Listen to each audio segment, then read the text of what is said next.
Shattered Chains.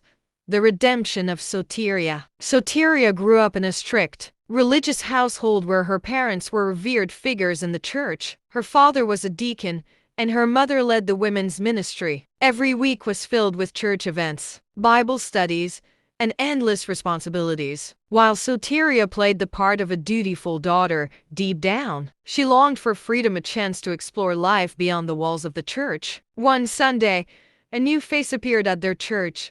Adam.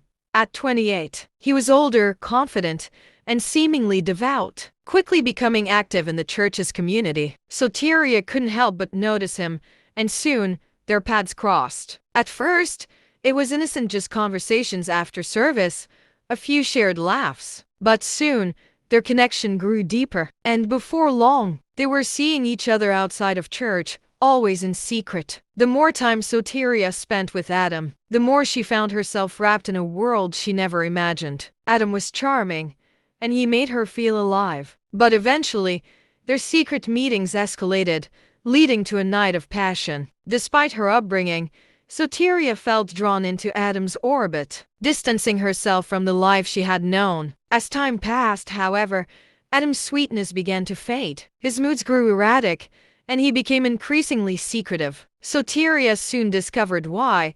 Adam was involved in illegal drug trafficking. He had turned to this life to provide for his aging parents and himself. Initially horrified, Soteria's love for Adam kept her from leaving. Over time, she even became complicit, helping him in small ways. She told herself that she was doing it out of love, but deep down, guilt gnawed at her. They managed to keep their illegal activities hidden from the church and Soteria's family for months. But eventually, their luck ran out. A raid by the authorities led to their arrest, and Soteria's world came crashing down. The scandal rocked the church, and her parents' reputations were shattered. Soteria was sentenced to 5 years in prison, while Adam, given his greater involvement, received 10. Prison was a lonely, painful experience for Soteria. Cut off from her family and the life she once knew, she had nothing but time to reflect on the choices that led her there. She thought of her parents, their unyielding expectations, the pressure to conform,